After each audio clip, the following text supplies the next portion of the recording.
So ఇది లేటెస్ట్గా Titan IX వాళ్ళు లాంచ్ చేసిన స్పెక్టికల్స్ అండి. సో దీని కాస్ట్ వచ్చి 9,999 రూపీస్. సో ఇవి యూనిసెక్స్, ఎవరైనా యూజ్ చేయొచ్చు, మేల్ కానీ ఫీమేల్ కానీ ఎవరైనా యూజ్ చేయొచ్చండి. దీనికి ఇక్కడ ఈ స్పెట్స్లో మెయిన్ ఫీచర్స్ ఏంటంటే ఇక్కడ టైటాన్ ఐఎక్స్ అని ఉన్న చోట ఇక్కడ ఐఎక్స్ అని ఉంటుంది. సో ఇక్కడ left side forward, right side backward కింద మీరు యూజ్ చేసి మ్యూజిక్ని కంట్రోల్ చేసుకోవచ్చు. సో అలాగే ఎనిదర్ లెక్క వచ్చి టైటాన్ అని ఉంటుందండి ఇది. సో ఇది జెన్యూనా కాదా అని చెక్ చేసుకోవాలి అనుకుంటే రైట్ సైడ్ ఏమో టైటాన్ అని ఉంటుంది, లెఫ్ట్ సైడ్ ఏమో ఐఎక్స్ అని ఉంటుంది.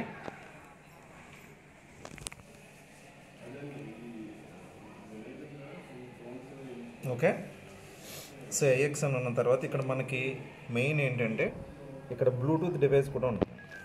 సో మనం ఎలాగైతే ఇయర్కి బడ్స్ యూజ్ చేసి బ్లూటూత్తో ఆన్ చేసుకుని మ్యూజిక్, కాల్స్ అవన్నీ మాట్లాడుకుంటున్నాం, సేమ్ అలాగే ఇక్కడ మనకి స్పెక్టికల్స్ కూడా ఇక్కడ స్పీకర్ ఇచ్చాడండి. సో అలాగే ఇక్కడ బ్యాటరీ ఈ లెగ్స్లో ఉంటుంది, both sides lithium ion battery ఇచ్చాడండి. సో ఇప్పుడు మనం దీన్ని యాప్కి ఎలా కనెక్ట్ చేయాలో ఇప్పుడు తెలుసుకుందాం.